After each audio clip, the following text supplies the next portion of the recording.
حضرت والا کے خطاب سے پڑھ گئے چند منٹ کے لیے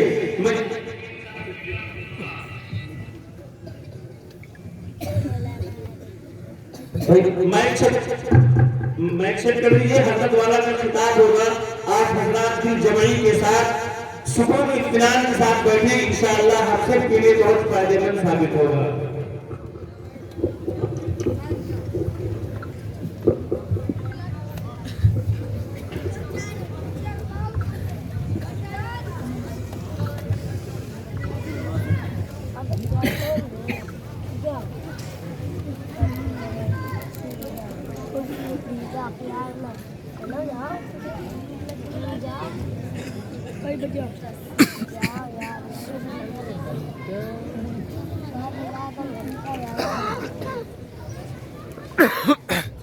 یہ جو لوگ کھڑے ہیں وہ خالی کرسی پر بیٹھ رہے ہیں, کھڑے نہ رہے. یہ دینی مجلس کے ادب کے خلاف بات ہے. بیٹھ کر توجہ کے ساتھ دین کی بات سننی چاہیے. بیٹھ جاؤ جلدی جلدی, جہاں خالی جگہ ملے, کرسی خالی ملے, بیٹھ جاؤ. بائیں طرف کرسی خالی ہے, ادھر مطلب کی طرف. جن حضرات کے بعد کرسی نہیں وہ وہاں سے کرسی لے کر کے سامنے کی جانب بیٹھ جائیں. اور یہ جو برآمدے میں کرسی لگائے بیٹھے ہیں وہ کرسی لے کر کے یہ مجمع سے جڑ کے بیٹھے ہیں, الگ ہو کے نہ بیٹھے. کرسی لے کر کے آ گیا, مجمع میں جڑ کے بیٹھے. برآمدے میں کوئی بیٹھا نہ رہے, سب کرسی وہاں سے اٹھا کر مل کر کے بیٹھے. درود شریف پڑھیں. اللہم صلی علی محمد النبی الامی وعلی آلہ وصحبہ اجمعین. الحمدللہ رب العالمین والصلاة والسلام علی اشرف الانبیاء والمرسلین وعلی آلہ واصحابہ اجمعین.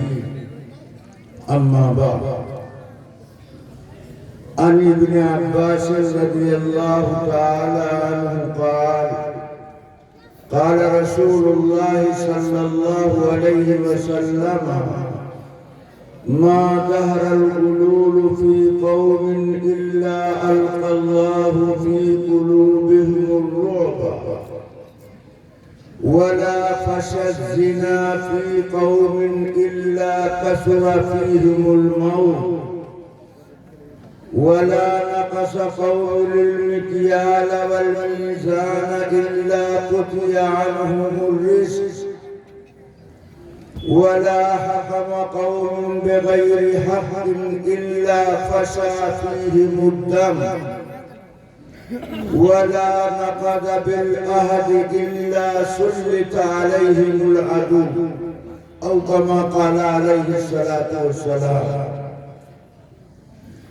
صدر گرامی, واجب الاحترام علماء کرام, حاضرین جلسہ, پردہ نشین خواتین اسلام, اللہ تعالیٰ کی مہربانی, اس کا احسان اور کرم ہے. آج کا یہ عظیم الشان اجلاس جو اس ادارے کی جانب سے دستار بندی کے عنوان پر منعقد کیا گیا, ابھی آپ نے حضرت مولانا سلیم صاحب دامت برکاتہم کی زبان سے دین کی ضروری اصلاحی باتیں سماعت فرمائی. میں آپ کی خدمت میں صرف دو بات ذکر کرنا چاہتا ہوں. نمبر ایک, اس حدیث کے جو راوی ہیں ان کے بارے میں, اور نمبر دو, اس روایت میں جو بات اللہ کے نبی نے بیان فرمائی ہے وہ بات میں ذکر کروں گا. شرط یہ ہے کہ آپ پوری توجہ اور دھیان کے ساتھ ہماری بات سماعت فرمائیں کہ میں کہنا کیا چاہتا ہوں.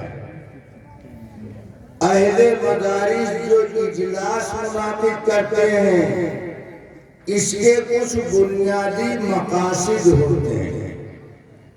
ان میں سے پہلا مقصد یہ ہے کہ مدرسے کے طلبہ تعلیمی مظاہرہ دینی پروگرام پیش کرتے ہیں تاکہ عوام اور خواص کو اس بات کا پتہ چل جائے کہ مدرسہ اپنا فریضہ انجام دے رہا ہے۔ دوسرا مقصد اجلاس منعقد کرنے کا یہ ہے کہ مدرسے سے جو بچے حافظ قرآن بنے یا ناظرہ قرآن مجید مکمل کیا ان کو عوام کے سامنے پیش کیا جائے تاکہ مدرسوں کے تعاون کرنے والوں کو پتہ چلے کہ مدرسے والے اس طرح محنت کر کے آج کے اس دور میں ایک لاجواب قسم کی ٹیم تیار کر رہے ہیں۔ اور تیسرا بنیادی مقصد یہ ہوتا ہے کہ عوام کے درمیان مدرسے کے عزائم، منصوبے، ارادے، آئندہ کے پروگرام کو پیش کیا جائے کہ مدرسے کی یہ ضرورتیں ہیں، یہ مسائل ہیں، ان کو حل کرنے کے لیے آپ کو دستے تعاون دراز کرنا پڑے گا۔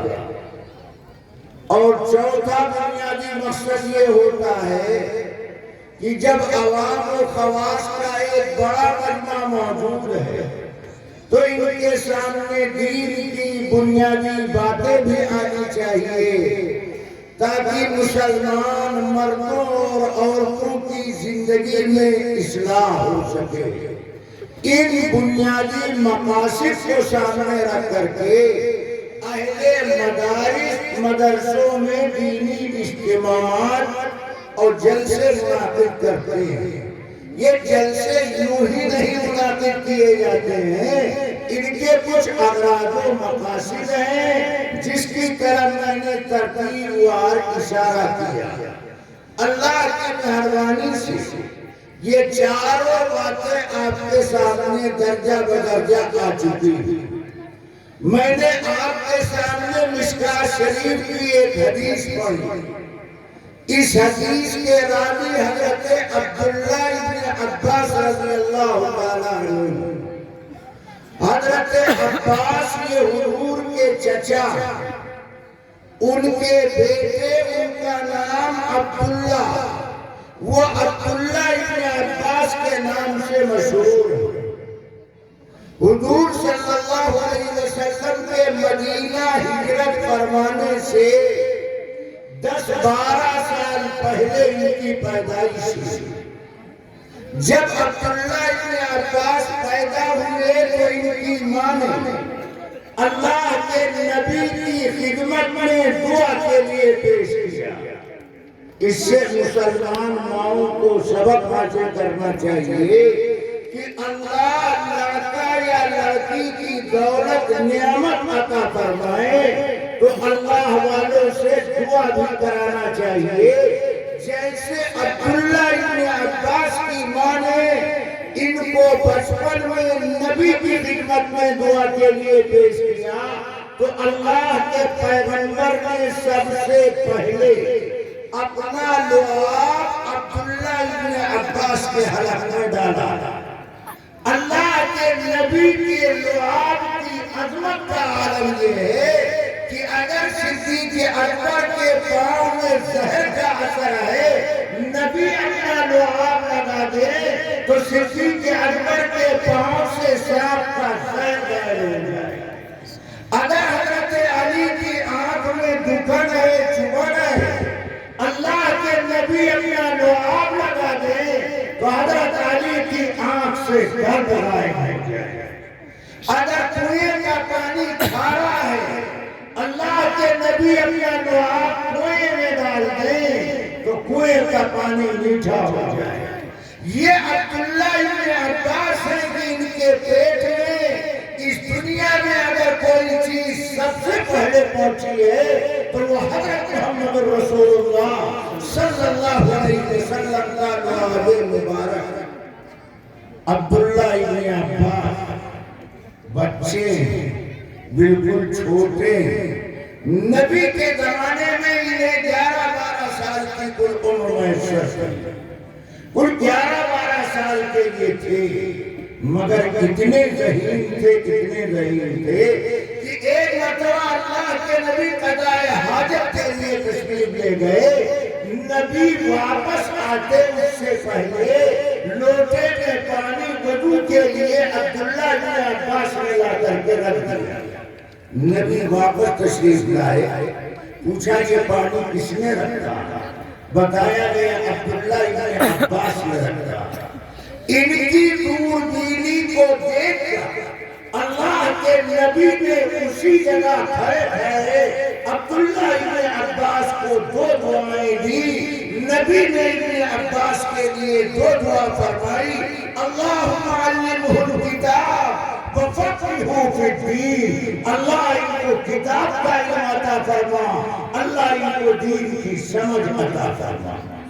نبی کی دعا کو اللہ نے قبول کیا. کتاب کا ایسا جامع علم عطا کیا کہ اپنے زمانے میں عبداللہ ابن عباس امام المفسرین کہتا ہے.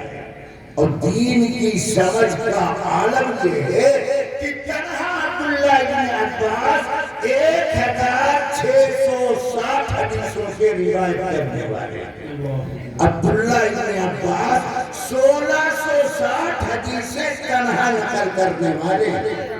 عبداللہ ابن عباس ایک دن رات کا واقعہ ذکر کرتے ہیں کہ اللہ کے نبی نفل نماز پڑھ رہے تھے. میں بھی وضو کر کے نبی کے بغل میں کھڑا ہو گیا, مگر مجھے مسئلہ معلوم نہیں تھا کہ امام مقتدی جب 2 ہی ہو تو مقتدی کو کدھر کھڑا ہونا چاہیے. میں عجباً نبی کی بائیں طرف کھڑا ہو گیا. اللہ کے نبی نے نماز کی حالت میں مجھے پیچھے سے گھسیٹ کر دائیں طرف کھڑا کیا, اور نماز کے بعد پیغمبر نے فرمایا کہ جب مقتدی ایک ہو تو امام کے دائیں طرف کھڑا ہونا چاہیے. وہ حضرت عبداللہ ابن عباس کہتے ہیں کہ ایک دن اللہ کے نبی بیان کے لیے تشریف لائے تو نبی نے بیان کیا کیا. نبی نے خطاب کیا فرمایا. عبداللہ ابن عباس کو خوش نصیب انسان کہلاتا ہے کہ ان سے کسی نے سوال کیا کہ آپ یہ بتائیے, ایک آدمی وہ ہے, دھیان سے سنو, ایک آدمی وہ ہے جو فرائض واجبات بجا لاتا ہے اور نوافل کی کثرت بھی کرتا ہے, مگر گناہوں سے احتیاط نہیں کرتا.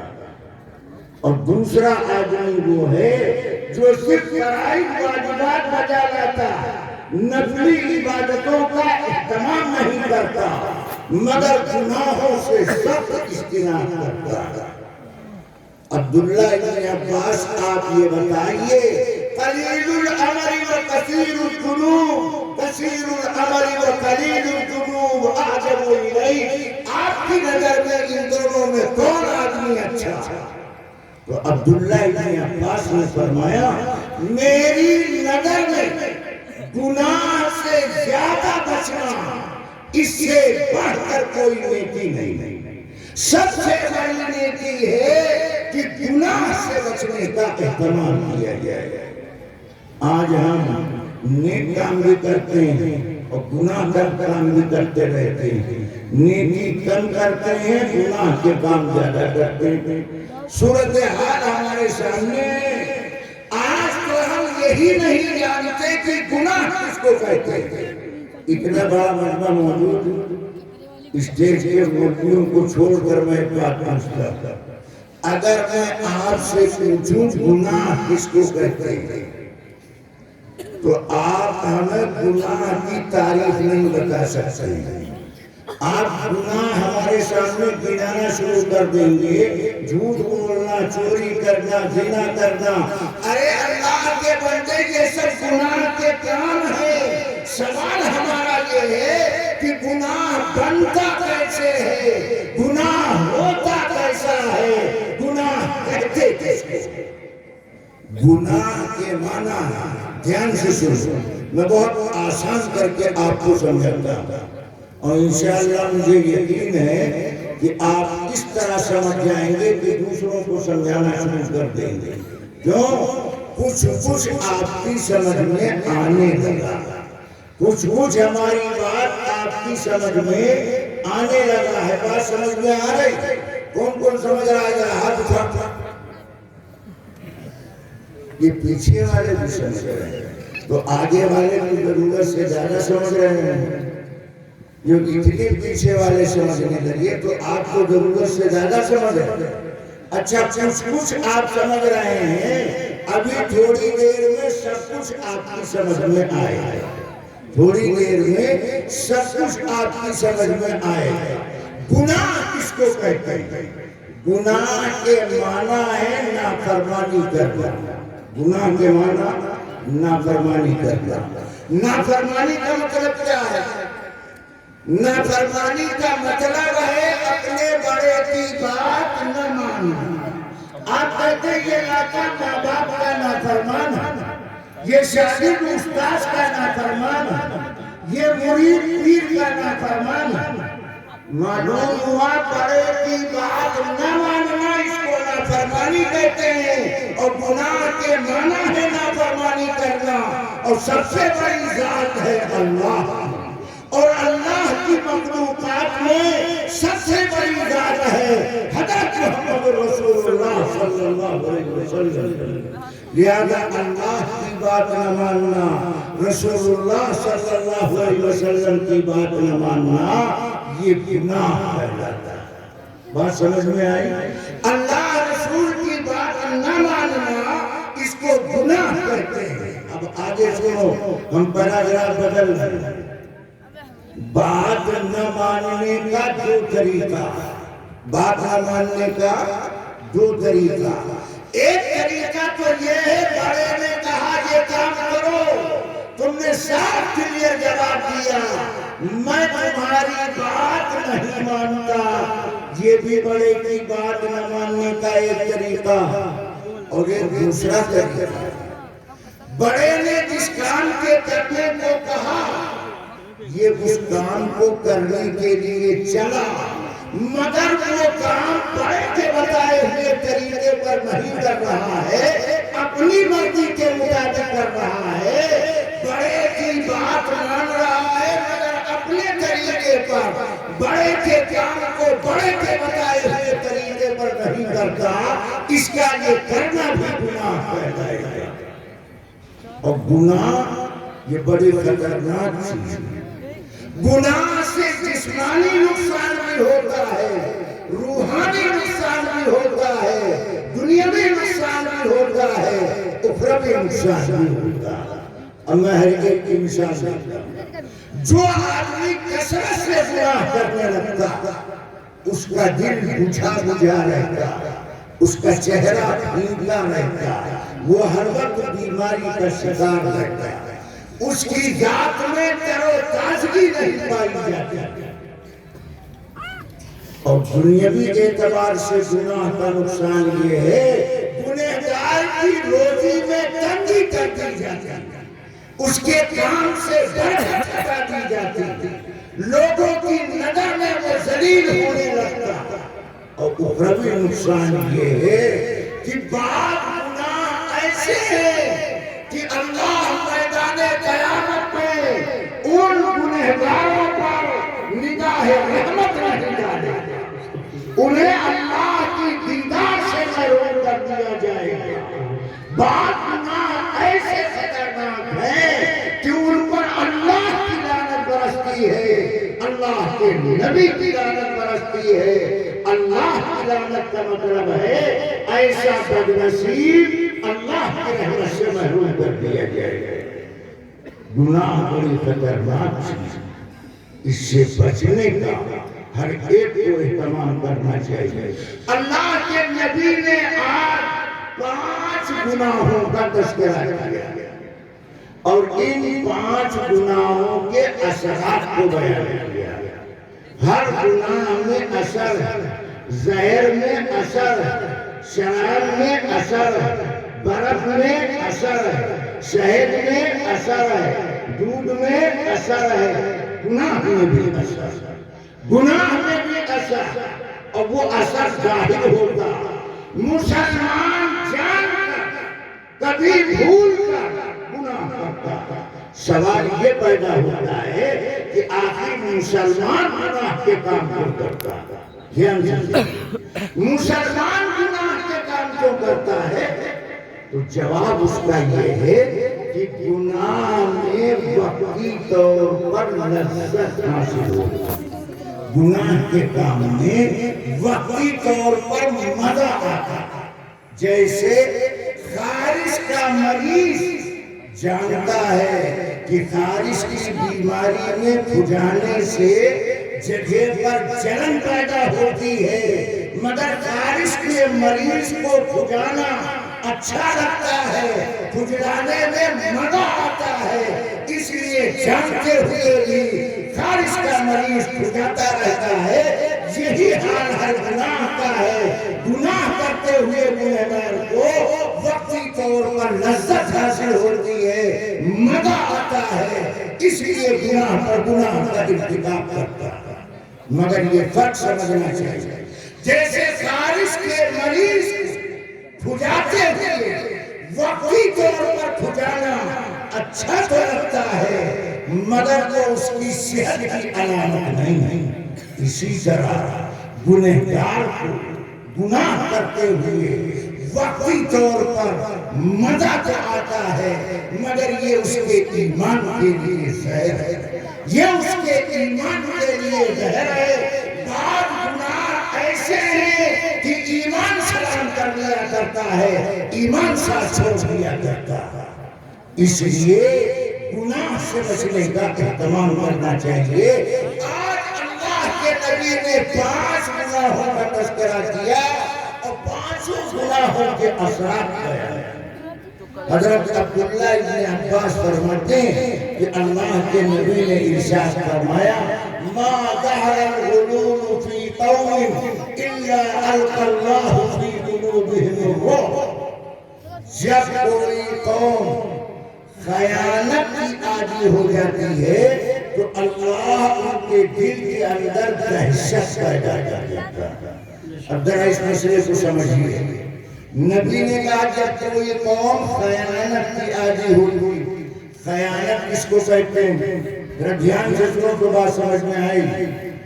عام طور پر جب خیانت کا لفظ بولا جاتا ہے تو لوگ مالی خیانت سمجھا کرتے ہیں، اس لیے کہ امانت داری کو مال سے ہی جوڑ کر کے خاص کر دیا گیا ہے۔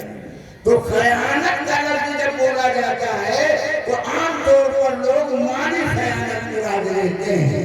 بے شک شریعت کی اصطلاح میں مالی خیانت کو لفظ خیانت میں اولیت حاصل ہے، مگر خیانت یہ مالی خیانت کے ساتھ خاص نہیں ہے۔ کیوں؟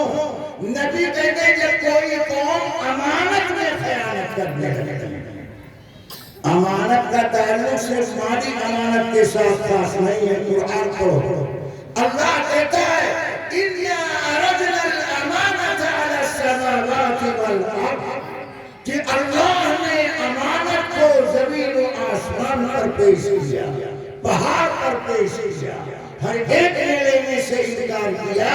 وَحَمَلَهَا الْإِنسَانُ، اور انسان نے حامی بھر لی کہ اس امانت کے بوجھ کو اٹھانے کے لیے ہم تیار ہیں۔ مفسرین نے امانت کا ایک معنی زندگی بیان کیا، یہ ہماری پوری زندگی اللہ نے ہمیں بطور امانت عطا کیا، لہذا اس امانت کو اللہ کی ہدایت کے مطابق استعمال کرو۔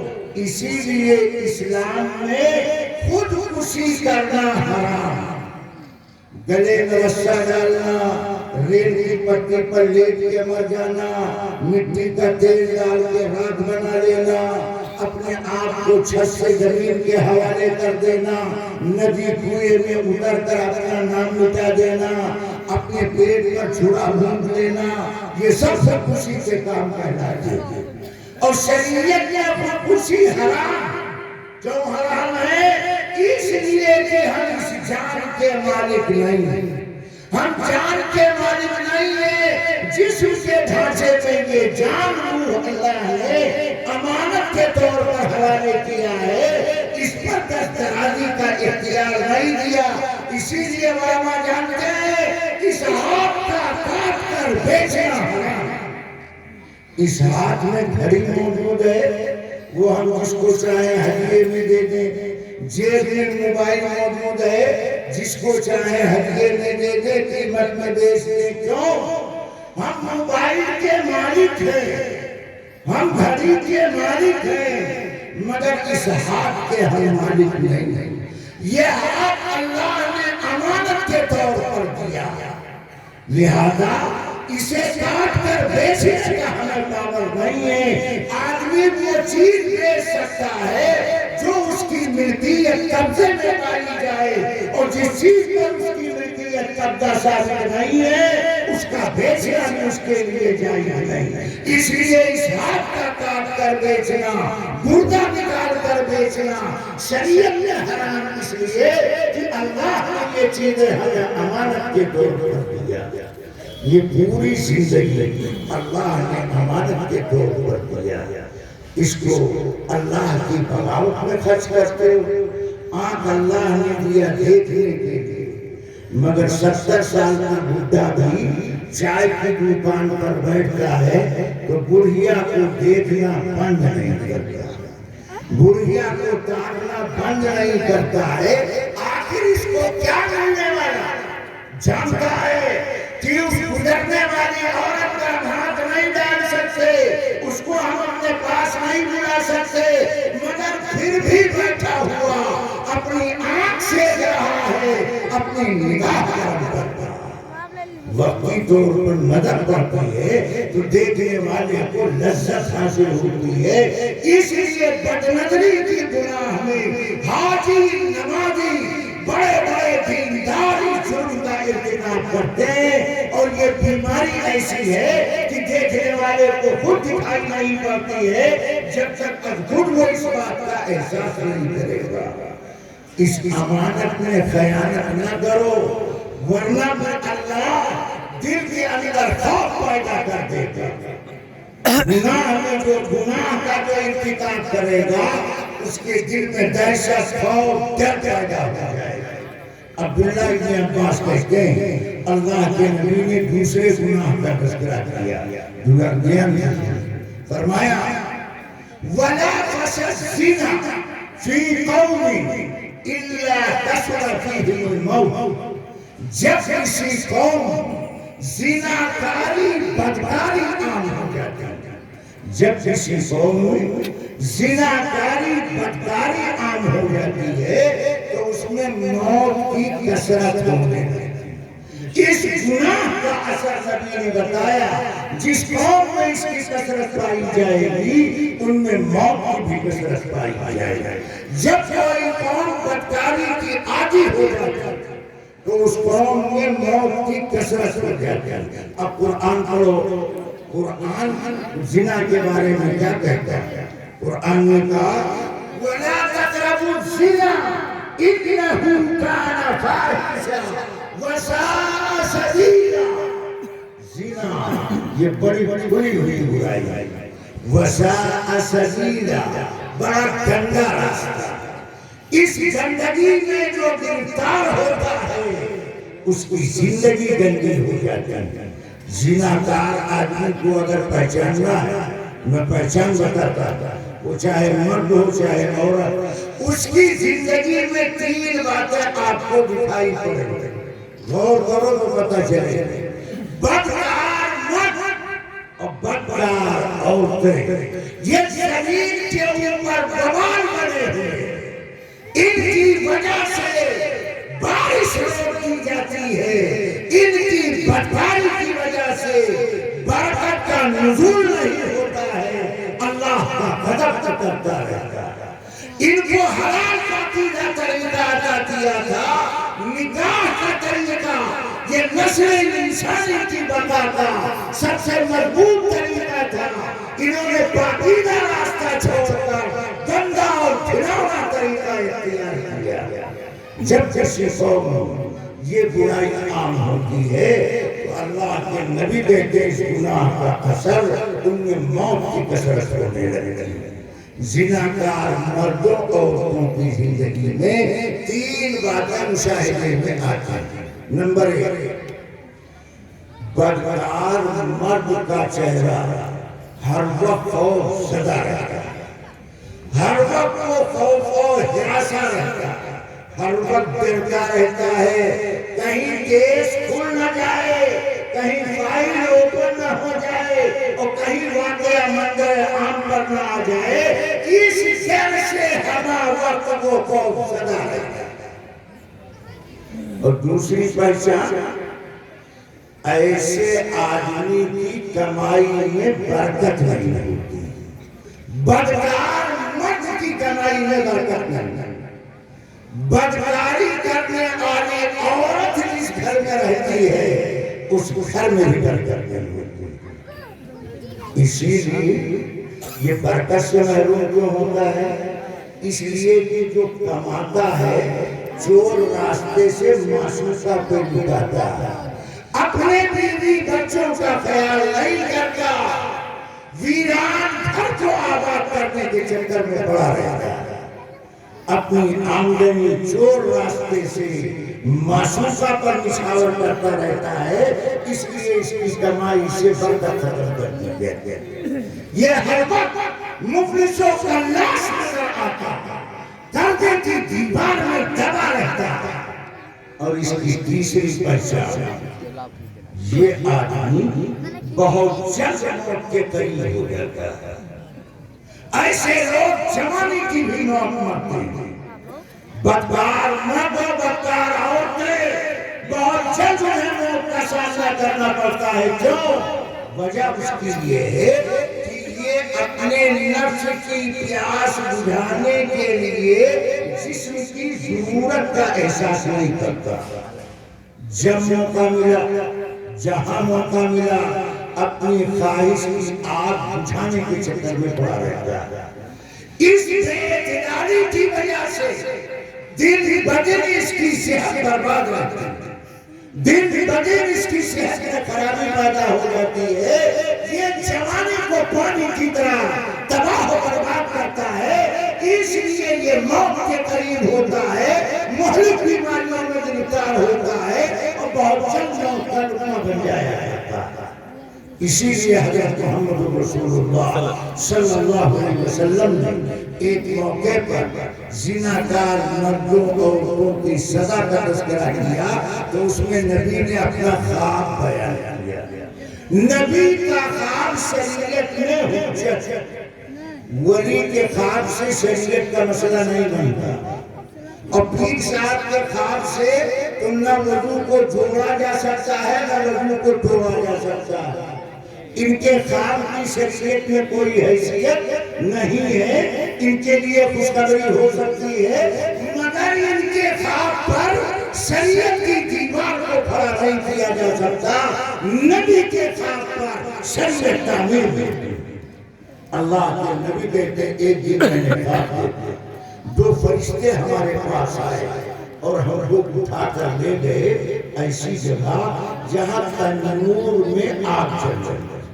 تنور میں آگ چل رہی ہے، تنور کے اوپر کا منہ تنگ ہوتا ہے، اندر کھول چوڑا ہوتا ہے، وہ تنور آگ سے بھری ہے، اس میں ننگے مرد اور ننگی عورتیں ڈالی گئی، آگ کے شرارے انگارے شعلے بھڑک رہے ہیں، اور یہ ننگے مرد اور ننگی عورتیں اس تنور سے نکل بھاگنے کی کوشش کرتے ہیں، مگر آگ انہیں مقناطیس کی طرح اپنی طرف کھینچ لیتی۔ اللہ کے نبی نے تھام لے جانے والوں سے پوچھا جب اپنا تعارف کراؤ، تو انہوں نے کہا میں جبرائیل ہوں، یہ میکائیل ہے۔ کہا یہ آگ میں 2 لوگ چل رہے ہیں، تو فرشتے نے بتایا اللہ کے محبوب یہ آپ کی امت کے زناکار مرد ہیں اور زناکار عورتیں ہیں، ان کی شرمگاہ سے جو بدبو نکلے گی اس سے جہنمی پریشان ہو جائیں گے۔ تو جہنم میں جہنمیوں کی پریشانی پریشانی کا ذریعہ بنتے ہو اور دنیا میں رہتے ہوئے عزت والے لڑکے اور لڑکیوں کی زندگی کا سامان بنتے ہو. نبی نے فرمایا جب کسی قوم میں زناکاری عام ہوتی ہے تو ان میں موت کی کثرت ہو جاتی ہے. عبداللہ ابن عباس کہتے ہیں اللہ کے نبی نے تیسرے گناہ کا تذکرہ کیا. فرمایا وَلَا نَقَصَ قَوْمٌ الْمِكْيَالَ وَالْمِيزَانَ إِلَّا قُطِعَ عَنْهُمُ الرِّزْقُ. جب کوئی قوم ناطور میں کمی کی عادی ہو جاتی ہے، جب کوئی قوم ڈنڈی مارنے لگتی ہے، میٹر لے کے کپڑا کم ناپتی، ترازو کے پلے پر سبزی کم وزن کرتی، لیٹر لے کے دودھ کم ناپتی، یا دودھ میں پانی ملاتی ہے، یا دوائیں کھائی پی جانے والی ان دواؤں میں ملاوٹ کا کام کرتا، یہ سارے ایک طرح کے مجرم ہیں. یہ سب کم ناپنے والے، کم توڑنے والے زمرے میں شامل ہیں. جب کوئی قوم ناپتول میں کمی کرنے لگتی ہے تو اللہ ان کی روزی میں تنگی پیدا کر دیتا. اللہ ان کی روزی میں تنگی پیدا کر دیتا. اس روایت کے ٹکڑے کو ذرا سمجھو. اس میں دو باتیں میں اضافہ ذکر کرتا. نبی نے کہا ناپتول میں کمی، تو روایت کا مطلب خاص نہیں ہے کہ صرف ناپنے والے، توڑنے والی چیزوں میں کمی کرنے والے مجرم. یہ لفظ بول کر کے پیغمبر نے بتا دیا چاہے بندوں کے حقوق کی ادائیگی میں کوتاہی کی جائے یا اللہ رسول کے حقوق کی ادائیگی میں کوتاہی کی جائے، سب ناپتول کی کمی میں شمار. چنانچہ عبداللہ ابن عباس نے سورہ مطففین کی تفسیر میں فرمایا کہ جو لوگ سنت کے مطابق رکوع سجدہ نہیں کرتے ہیں وہ بھی ناپتول میں کمی کرتے ہیں. جو لوگ اچھی طرح وضو نہیں کرتے وہ بھی ناپتول میں کمی کرتے ہیں. یہ تو سب بات کے نمبر میں بڑھ کے کہتا. جو لوگ کامل طور پر طہارت حاصل نہیں کرتے ایسے لوگوں کو نماز میں وسوسے زیادہ پیدا ہوتے ہیں. نوجوان کے دماغ میں نیت بند ہو جائے ادھر ادھر دکان مکان گھر گھر بار، انہی لوگوں کو نماز میں وسوسے زیادہ لاحق ہوتے ہیں جن کی طہارت میں کمی ہوتی ہے. طہارت کی کمی یہ نماز میں وسوسے کی بنیاد ہے. آج کل کے نوجوان پیشاب کرنے کے لیے بیٹھتے ہیں، پیشاب کرنا بند کیا فوراً بھی دست لے لیتے ہیں، جبکہ ایک آدھ منٹ خاموشی سے بیٹھنا چاہیے.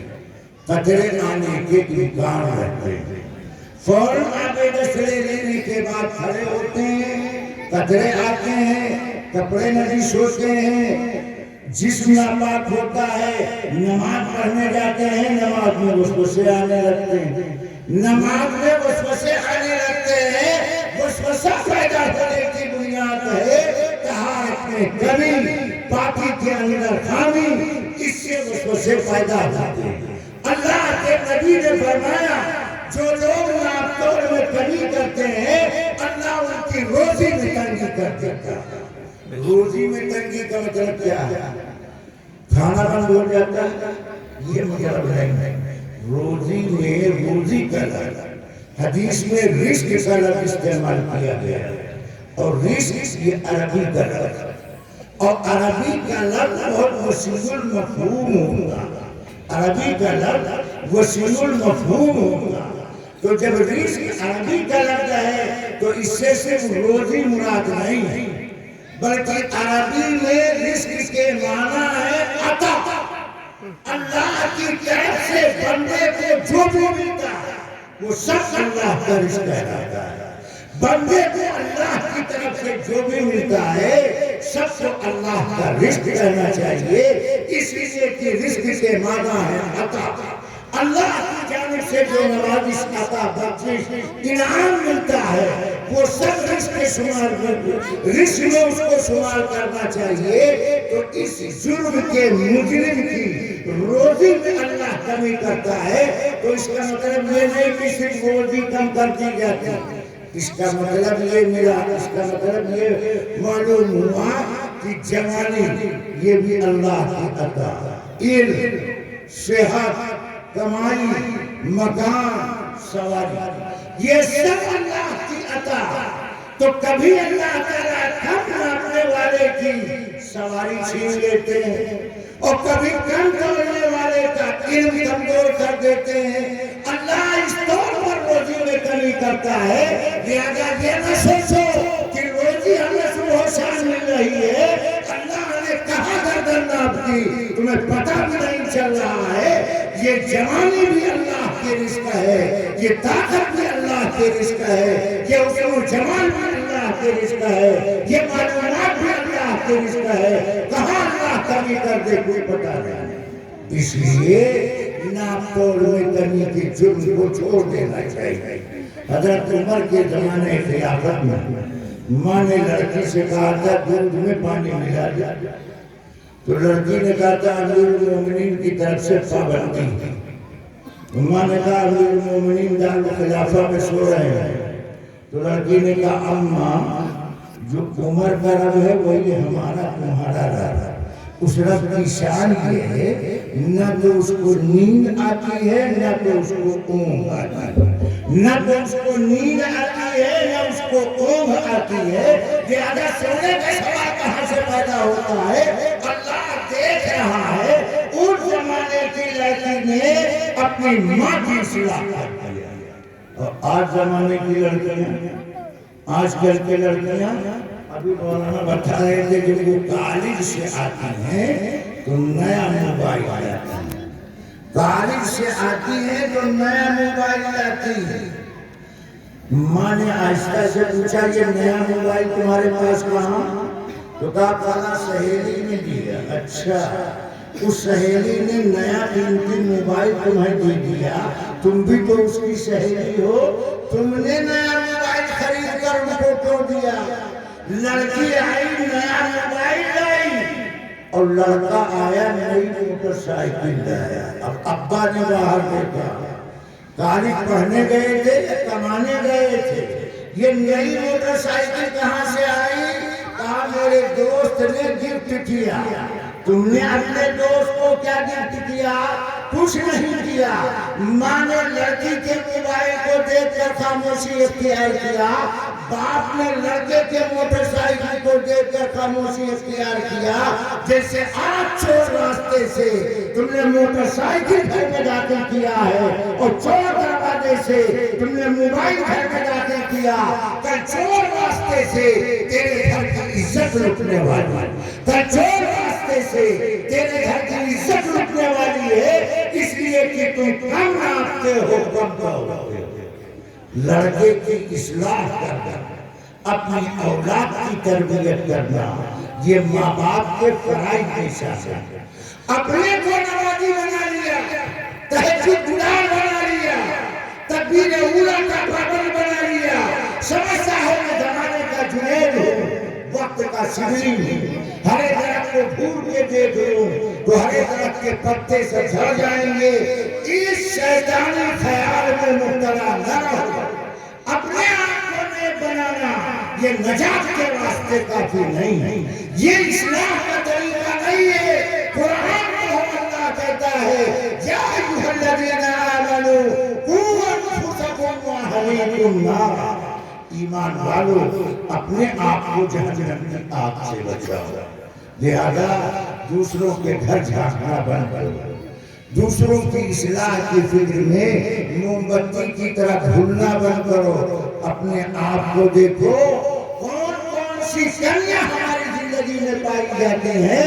ہر آدمی جانتا ہے بالغ ہونے کے بعد سے اب تک ہم نے نمازیں کتنی چھوڑی ہیں، ہم نے کتنوں کا وعدہ واپس نہیں کیا ہے، ہم نے رمضان کے روزے کتنے چھوڑے ہیں۔ ہر آدمی کو اپنی کمی دور کرنے کی کوشش کرنی چاہیے، یہی اصلاح کا قرآنی طریقہ ہے۔ اور دوسروں کی اصلاح کے چکر میں پڑے رہنا، اپنے آپ سے صرف نظر کرنا، یہ شیطانی طریقہ ہو سکتا ہے، یہ رحمانی طریقہ نہیں ہو سکتا۔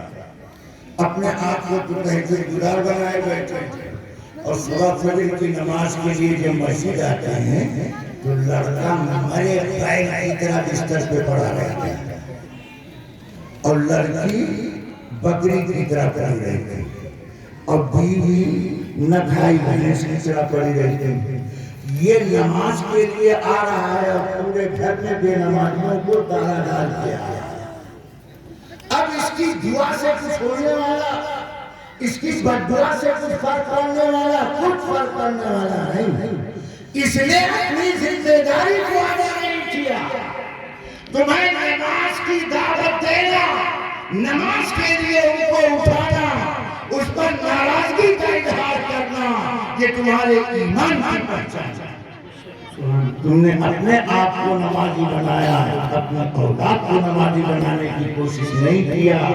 اور تمہارے گھر میں لڑکی نیا موبائل لے کے آ رہی ہے اور لڑکا موٹر سائیکل لے کے آ رہا ہے، حرام مال گھر میں داخل ہو رہا ہے، کوئی جانچ پڑتال کرنے کے لیے تیار نہیں ہو. اللہ کے نبی کہتے ہیں جب کوئی قوم نام طور میں کمی کرنے لگتی ہے، لین دین میں دوسرے کے حقوق کا خیال نہیں کرتی ہے، تو اللہ ان کی روزی میں تنگی کر دیتا ہے. کہاں اللہ کی طرف سے سزا دی جائے انسان سوچ نہیں پاتا. عبداللہ ابن عباس کہتے ہیں اللہ کے پیغمبر نے چوتھے گناہ کا تذکرہ کیا. ارشاد فرمایا وَلَا حَكَمَ قَوْمٌ بِغَيْرِ حَقٍّ إِلَّا فَشَا فِيهِمُ الدَّمَ. جب کوئی قوم ناحق فیصلہ کرنے لگے، جب کوئی قوم ناحق فیصلہ کرنے لگے تو اللہ ان کو آپس میں دست گریباں کر دیتا ہے. وہ آپس میں قتل و قتال کرنے لگتے ہیں. دونوں باتوں کو سمجھو. ناحق فیصلے کا مطلب کیا ہے؟ ہمیں تو حکم دیا گیا اعدلوا هو اقرب للتقوى، انصاف کرو تقوی کے قریب ہو جاؤ گے. اور ہماری ناانصافی کا عالم یہ ہے، ہم کتنے بڑے مجرم پاپی ہیں. معاف کیجئے اس مجمع میں اگر میں ہاتھ اٹھوا لوں تو آپ کو شرمندگی کا سامنا کرنا پڑے گا. صورتحال یہ کتنے بوڑھے ایسے ہیں جنہوں نے آج تک اپنی بیوی کا حق مہر ادا نہیں کیا. حق مہر کے بیوی کا حق، بیوی کی اجازت کے بغیر مہر کی رقم میں سے 1 روپیہ شوہر خرچ کرنے کا پابند نہیں کرتا. وہ خالص عورت کی ملتی ہے.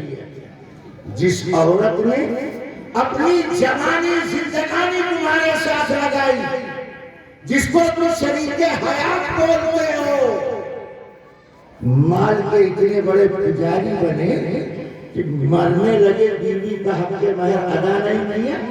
کتنے بوڑھے قبرستان میں سو رہے ہوں گے جو بیوی کا حق مہر کفن کی چادر میں قرضے کے طور پر لپیٹے ہوئے. ہمیں انصاف رکھنے کا پابند بنایا گیا تھا. ہم اپنی بیوی کا حق ادا کرنے کے لیے تیار نہیں. جو بیوی کا حق ادا نہیں کرے گا وہ لڑکی کا حق ادا کرے گا. آج لڑکیوں کو ترکہ میں حصہ نہیں دیا جاتا. ایک شخص کہنے گا یہی بات سمجھ میں نہیں آتی کہ لڑکی کو سنگل لڑکے کو ڈبل. میں نے کہا ایسے اگر سمجھنا چاہو گے تو نہ معلوم کہاں کہاں بات سمجھ میں نہیں آئے گی. اس کے لیے وقت زیادہ چاہیے. لڑکی کو ترکہ میں سنگل حصہ ملتا ہے اور لڑکے کو ڈبل. تو جب ایک ہی ماں باپ کی اولاد ہیں تو یا تو دونوں کا ڈبل کر دو یا دونوں کا سنگل کر دو. ایک کا ڈبل ایک کا سنگل، یہ تو انصاف کے خلاف. اور نبی کہتے ہیں انصاف کرو. اگر انصاف نہیں کرو گے تو آپس میں دست گریباں ہوگے. تو لڑکی کو ترکہ میں سنگل کیوں کیا جاتا ہے اور لڑکے کو ترکہ میں ڈبل حصہ کیوں کیا جاتا ہے؟ میں اس سوال کا جواب دیتا ہوں، دھیان سے سنو، بات کام آئے گی. شادی سے پہلے لڑکی کی جائز ضرورت کا پورا کرنا باپ کے ذمہ ہے. جب تک لڑکی کی شادی نہ ہو، لڑکی کی تعلیم، تربیت، کھانا پینا، دوا، علاج، سارا خرچہ برداشت کرنا یہ باپ کی ذمہ داری ہے. اور شادی ہو جانے کے بعد قبرستان جانے کا بیوی کا نام نفقہ خرچہ زائد ضرورت پوری کرنا یہ شوہر کے ذمہ ہے۔ اب بتاؤ جب شادی سے پہلے لڑکی کے ذمہ خرچہ نہیں اور شادی کے بعد بھی لڑکی کے ذمہ خرچہ نہیں تو عقل کو یہ کہتی ہے کہ ترکہ میں اسے کچھ نہیں ملنا چاہیے، مگر شریعت یہ کہتی ہے عورت قابل رحم ہے، عورت قابل رحم ہے، نرم دل ہے، ضرورت نہ ہوتے ہوئے اس کی طبیعت کی رعایت کرتے ہوئے شریعت نے کہا کرتے میں لڑکی کو ایک حصہ ملے گا۔ لڑکے کو ڈبل کیوں؟ اس لیے کہ لڑکے کو اپنا خرچہ چاہیے اور دوسرا اپنے بیوی بچوں کے خرچے کا انتظام کرنا چاہیے۔ تو جب خرچہ اس کے دل میں ڈبل، اپنا خرچہ بیوی بچوں کا خرچہ، تو جب ڈبل خرچہ اس کے ذمہ ہے تو ترکے میں ڈبل حصہ بھی اس کو چاہیے، ترکے میں ڈبل حصہ بھی اس کو چاہیے۔ شریعت کی ہر بات مبنی بر حقیقت ہے، اگرچہ ہمارا دماغ وہاں تک نہ پہنچ سکے مگر اللہ کی کوئی بات حکمت سے خالی نہیں۔ ایک صاحب کہنے لگے کہ لڑکی کو ترکہ میں کچھ سنگل حصہ دے دیا، مہر کی رقم بھی تو مل رہی، اور آپ نے بتایا نہ شادی سے پہلے خرچہ لڑکی کے دل میں، نہ شادی کے بعد لڑکی کے دل میں، تو بلا وجہ مہر کی بھی رقم مل رہی ہے، ترکے میں بھی حصہ مل رہا ہے۔ اس کو تو اسلام مالدار بنائے کیا؟ اسلام عورت پر بڑا مہربان ہے۔ معلوم ہوا دنیا جھوٹ بول رہی ہے کہ اسلام عورت کا خیال نہیں کرتا، چور خود چوری کرتا ہے اور چاہ کو چور بتانے کی کوشش کرتا ہے۔ اسلام عورت کا خیال کرتا ہے، اس کی ہر ضرورت کا لحاظ کرتا ہے۔ یہ ترکہ میں حصہ اور مہر کی رقم عورت کے لیے خاص کیوں ہے؟ اس لیے عورت اگر نفلی روزہ رکھنا چاہے تو علماء جانتے ہیں مسئلہ ہے شوہر کی اجازت کے بغیر عورت نفلی روزہ نہیں رکھ سکتی۔ شوہر کی اجازت کے بغیر نفلی روزہ عورت نہیں رکھ سکتی۔ یہ عورتیں روزہ رکھنے میں بہت ماہر، نماز پڑھنے میں بہت ماہر، نماز پڑھنے میں کاہل اور روزہ رکھنے میں آگے۔ تو شریعت نے کہا نفلی روزہ رکھنا ہے تو شوہر سے اجازت لو، کیوں؟ وہ تمہارے نام نفلے کا ذمہ دار ہے، مالک کے مکان ہے، وہی خاندان کا نگراں ہے، اس کے مشورے سے کام کیا کرو، نفلی کام بغیر مشورے کے مت کیا کرو۔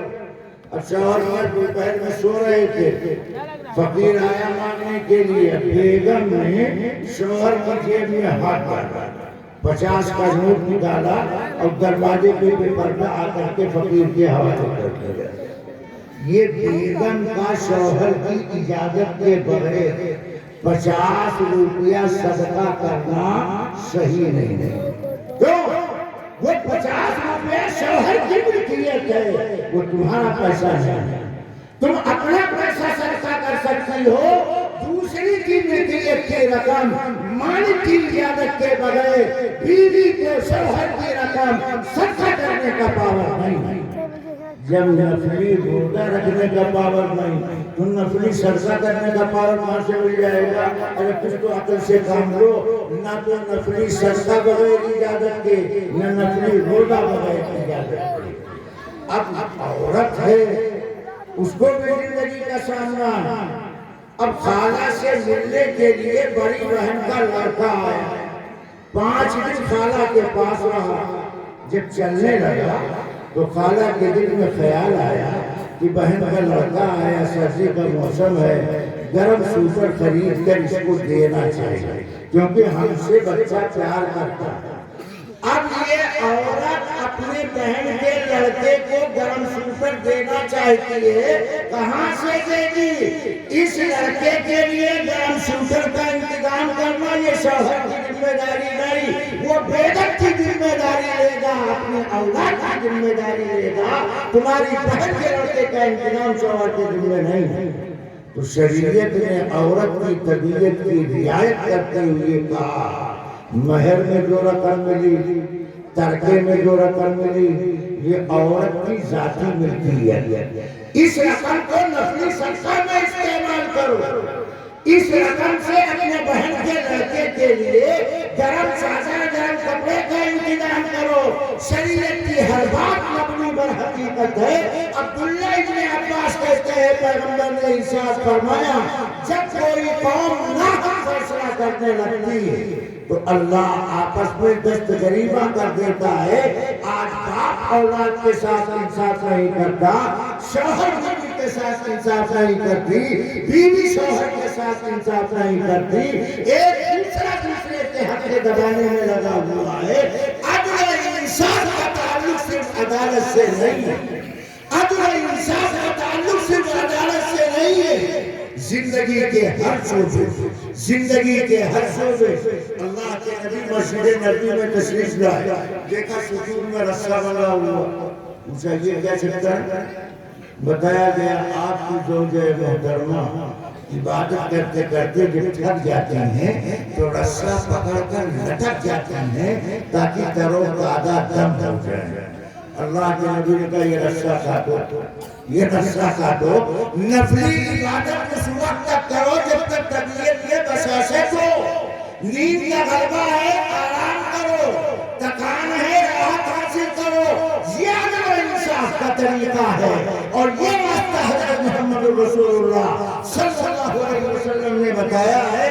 عبداللہ ابن عباس کہتے ہیں اللہ کے نبی نے 5 گناہ کا تذکرہ کیا، آپ نے فرمایا وَلَا تَقْرَ قَوْمٌ بِالْعَهْدِ إِلَّا سُلِّطَ عَلَيْهِمُ الْعَدْلُ۔ جب کوئی قوم وعدہ خلافی بدعہدی کرنے لگتے ہیں، جان سے سنو آخری بات کو کہتا ہوں، جب کوئی قوم بدعہدی وعدہ خلافی کی عادی بن جاتی ہے تو اللہ ان پر دشمن مسلط کر دیتا ہے، اللہ ان پر دشمن مسلط کر دیتا ہے، جن پر جو وعدہ خلافی بدعہدی کرتے ہیں۔ مسلم سماج میں وعدہ خلافی بدعہدی کا عالم، میں 2 مثال دیتا ہوں دھیان سے۔ مسجد میں جماعت والوں نے دین سکھانے کے لیے کچھ لوگوں سے تشکیل دیا، نام پیش کیا۔ اب صبح امیر صاحب جب وصول کرنے کے لیے غریب صاحب کے گھر پہنچے تو غریب صاحب اندر ہے، امیر صاحب باہر ہے، تو اندر آواز پہنچی کہ امیر صاحب آئے ہیں، تو باپ بیٹے سے کہتا بیٹا جا کے امیر صاحب سے کہہ دو ابا گھر میں نہیں ہے۔ اب ابا باہر نکل، بیٹا باہر نکل کے کہتا ہے امیر صاحب ابا نے کہا ہے کہ ابا گھر میں نہیں ہے، ابا نے کہا ہے کہ ابا گھر میں نہیں ہے۔ نبی ہم سے کہہ رہے ہیں جو قوم وعدہ خلافی کرتی ہے اللہ اس پر دشمن مسلط کرتا ہے، جو قوم مسجد میں وعدہ کچھ کرتی ہے اور گھر میں وعدہ پورا نہیں کرتی ہے، اللہ کی طرف سے فیصلے کیسے ہیں؟ شادی صاحب نے نکاح پڑھایا، کہا میں کہا میرے معجل کتنا کا 5 لاکھ ہو گیا نکاح۔ بعد میں صاحب نے پوچھا یہ 5 لاکھ تم نے مہر متعین کیا ہے، ادا کیسے کرو؟ کہا میاں غم اس کو ہو جو ادا کرنا چاہتا ہو، میرا تو ادا کرنے کا ارادہ ہی نہیں، میرا تو ارادہ کرنے کا ارادہ ہی نہیں۔ کیوں؟ یہ رشتہ کیا ہے کس نے کس سے، اس کی جانچ کرو تو پتہ چلتا ہے یہ وہ لڑکا ہے جس کے باپ نے اس کا سودا کیا، یہ وہ لڑکا ہے جس کے باپ نے 5 گھروں سے سودا کیا، 5 گھروں سے منگنی کی رقم پائی۔ اتنا بڑا مگیٹر جو 5 گھروں سے منگنی کی رقم حرم کر جائے وہ 5 لاکھ روپے مہر میں متعین کرائے گا، ادا کرنے کا اس کا ارادہ نہیں۔ یہ وہ لوگ ہیں جو وعدہ کرتے ہیں مسجد میں اور ارادہ کرتے ہیں قاضی کے سامنے، بدعہدی کرتے ہیں بیوی بچوں کے ساتھ، وعدہ خلافی کرتے ہیں اپنے گھروں میں۔ یہ تو آج کی صورتحال ہے اور اللہ کے نبی کہتے ہیں جو قوم وعدہ خلافی کی عادی ہو جاتی ہے اللہ اس پر دشمن مسلط کرتا ہے۔ میں آخری بات کہتا ہوں، وقت زیادہ ہو رہا ہے، مجھے بھی ابھی سفر کرنا ہے، اس لیے تمام باتیں ذہن میں ہم آپ کے سامنے بول رہے ہیں، مگر ہم کو اپنا کام یاد ہے کہ ہم کو کیا کیا کام کرنا، ابھی ہم کو کھانا بھی کھانا، یہاں سے جانا بھی، تو ہمارے گھر میں بھی کام۔ ایک بات میں کہتا ہوں، ہمارا وعدہ کی دنیا میں حال کیا ہے اور نبی علیہ السلام کا وعدہ کی دنیا میں حال کیسا ہے؟ اللہ کے نبی بدر کی لڑائی کے لیے نکلے، 313 صحابہ ساتھ، ایک صحابی ہے حضرت حذیفہ بن یمان، یہ باپ بیٹے مکہ سے نبی سے ملنے مدینہ آیا۔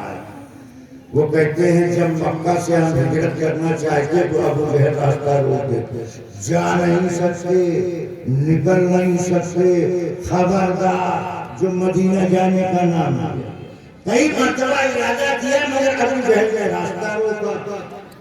ایک دن میں نے ابو جہل سے کہا میں مدینہ نبی کی زیارت ملاقات کے لیے جانا چاہتا ہوں، تو ابو جہل کا دل بھی ٹھنڈا پڑا، کہا کہ مدینہ نبی سے ملنے زیارت کرنے جا سکتے ہو مگر وعدہ کرو ہمارے خلاف لڑنے نہیں نکلو گے۔ تو حذیفہ بن یمان نے ابو جہل سے وعدہ کر دیا کہ مدینہ جا کر نبی سے ملاقات کریں گے، زیارت کریں گے، آپ کے خلاف میدان میں نہیں اتریں گے، کہا جاؤ۔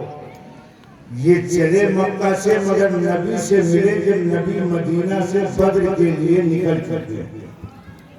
راستے میں حذیفہ بن یمان کی پیغمبر سے ملاقات ہوئی، مکہ کی ساری داستان حذیفہ نے نبی کو سنایا۔ اللہ کے نبی نے حذیفہ سے کہا ملاقات ہو گئی، زیارت کر گئی، اب الٹے پاؤں مکہ جا جا۔ 313 صحابہ حسرت کے ساتھ نبی کو دیکھ رہے اور حذیفہ بن یمان کی حالت میں بدل گئی کہ نبی اسی ظلم کی چچی کے حوالے کر رہے ہیں جس چچی کی پاپ میں میں اب تک پستا رہا، مگر کہا تم الٹے پاؤں مکہ جاؤ، کیوں؟ تم نے ابو جہل کو زبان دیا ہے، ہمارا نبی مکہ میں مکہ کا ہر دشمن کہتا ہے یہ صادق الامین ہے، نہ اس کی سچائی کو چیلنج کیا جا سکتا، نہ ان کی امانت پر نقطہ رکھا جا سکتا۔ دشمن سے اگر زبان دے دیا، وعدہ کر لیا، تو اللہ کے نبی نے حذیفہ بن یمان کو مکہ واپس کیا۔ الٹے پاؤں حذیفہ باپ بیٹے روتے ہوئے مدینہ سے مکہ کی طرف واپس ہوئے۔ یہ تو نبی کے زمانے کا عہد اور وعدہ تھا، اور آج کے ایک لڑکے کے 5 گھر سے مہنگی کھانے والے ہیں اور ایک دن میں 2 بارات کی دعوت اڑانے والے ہیں۔ ان کی دعا پر دعا رنگ نہیں لا رہی، ان کی دعا پر دعا رنگ نہیں لا رہی۔ اس لیے مسلمانوں میں کہنا یہ چاہتا ہوں فرائض واجبات پر پابندی سے عمل کرو، نوافل کی کثرت اگر نہیں ہو رہی ہے تو زیادہ فکر مند ہونے کی ضرورت نہیں ہے، مگر گناہ سے بچنے کا فیصلہ کرو، گناہ سے رکنے کا فیصلہ کرو۔ یہ سب سے بڑی عبادت ہے آدمی گناہ کے کام سے رک جائے۔ آگے رمضان کا مہینہ آ رہا ہے، ہم یہ سوچ کر رمضان کے دن رات گزارے ہیں کہ کہیں یہ رمضان ہماری زندگی کا آخری رمضان ہے، کہیں یہ رمضان، یہ ماہ رمضان ہماری زندگی کا آخری رمضان ہے۔ لہذا دن اور رات کو اپنی زندگی کا آخری ماہ رمضان سمجھ کر گزارو، انشاءاللہ عمل میں فرق نظر آئے گا۔ اور ساتھ ساتھ جو دن گزرے اور جو رات گزرے، ہر آدمی مرد عورت ارادہ کرے کہ ہم اس کی کوشش بھی کریں گے اور اللہ سے دعا بھی کریں گے کہ اللہ ہمارے ہر گزرے ہوئے دن کو، ہر آنے والے دن کو گزرے ہوئے دن سے اچھا بنا، ہر آنے والے دن کو گزرے ہوئے دن سے اچھا بنا دے، ہر آنے والی رات کو گزری ہوئی رات سے اچھا بنا دے۔ اگر اس کی کوشش کرو گے، دعا کرو گے، تو یہ رمضان اپنی پہچان آپ کو عطا کر کے جائے گا۔ اللہ تعالیٰ ہمیں قدر کرنے کی توفیق عطا فرمائے۔ آخر میں ہم مدرسے کے ذمہ دار یعنی کمیٹی اساتذہ ان کو دل کی گہرائی سے مبارکباد پیش کرتے ہیں، جنہوں نے حفاظ کرام کی اتنی بڑی ٹیم آپ کے سامنے تیار کیا۔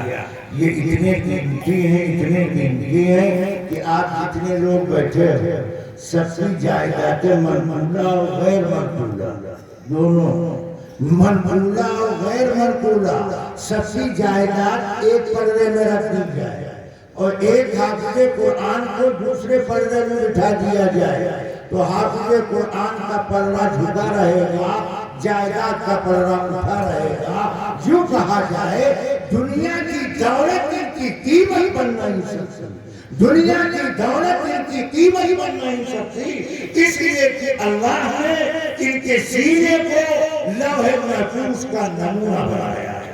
اللہ نے ان کے سینے کو لوح محفوظ کا نمونہ بنایا ہے، جیسے لوح محفوظ تک ابلیس کی رسائی نہیں، ایسے حافظ قرآن کے سینے تک شیطان کی رسائی نہیں۔ نہ لوح محفوظ سے قرآن کو ختم کیا جا سکتا ہے، نہ حافظ قرآن کے سینے سے قرآن کو کھرچا جا سکتا ہے۔ اللہ نے حافظ کے سینے کو لوح محفوظ کا نمونہ بنایا ہے۔ آپ دل کی گہرائی سے ان کو مبارکباد پیش کریں، ان کی کامیابی کے لیے دعاؤں کا اہتمام کریں۔ اور آخری بات آپ سے، یہ جن کے بچے ہیں وہ تو مبارکباد کے مستحق ہیں ماں باپ، اور جن کے بچے حافظ قرآن نہیں بنے انہیں مایوس نہیں ہونا چاہیے۔ مایوسی اسلام میں کفر، مایوسی اسلام میں کفر۔ آپ ارادہ کرو انشاءاللہ ہم بھی اپنے اولاد کو حافظ قرآن بنائیں، اپنے خاندان میں ایک بچے کو حافظ قرآن بنائیں۔ اگر عمر زیادہ ہو گئی، اولاد بڑی ہو گئی، تو آپ اپنے پوتے کو حافظ قرآن بناؤ، اپنے نواسے کو حافظ قرآن بنانے کی کوشش کرو، مائیں اپنی نواسے کو حافظ قرآن بنانے کی کوشش کریں۔ ہر آدمی اس سعادت کو حاصل کر سکتا ہے اگر اس کا بھی موقع نہیں۔ نہ نواسے ہیں، نہ پوتے ہیں، اور نہ بچے اس قابل، نہ کوئی خاندان میں اولاد ہے، اکیلا سورج نکلا ہوا، تو ایسے لوگوں کو بھی مایوس ہونے کی ضرورت نہیں۔ وہ چاہتے ہیں کہ ہم بھی حافظ قرآن کے باپ کہلائیں، میدان محشر میں ہمارا بھی اعزاز کیا جائے۔ تو اس کا آسان طریقہ یہ ہے کہ آپ مدرسے میں آ کر مدرسے کے ذمہ دار سے ملاقات کیجئے اور ان سے معلوم کیجئے کہ ایک بچہ 3 سال میں حافظ قرآن عموماً بن جاتا ہے۔ ایک بچے پر سالانہ خرچہ تقریباً 12,000 روپیہ آتا ہے۔ ہم 3 سال کا ایک حافظ کا خرچہ اپنے ذمہ میں لیتے ہیں، 12,000 روپیہ سالانہ رقم ہم جمع کرتے رہیں گے۔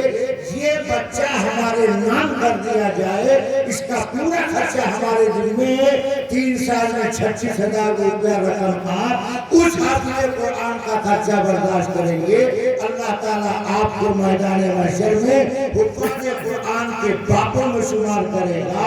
آپ کا بھی وہی اعزاز ہوگا جو حافظ قرآن کے باپ کا اعزاز ہوا کرتا ہے۔ لہذا مایوس و محروم سمجھنے کی ضرورت نہیں۔ اللہ تعالیٰ قدر کرنے کی توفیق عطا فرمائے، عمل کرنے کی ہمت عطا فرمائے۔ وآخر دعوانا الحمدللہ رب العالمین۔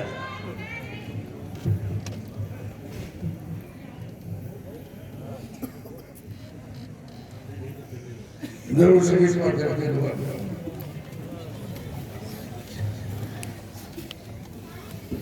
الحمدللہ رب العالمین والصلاة والسلام علی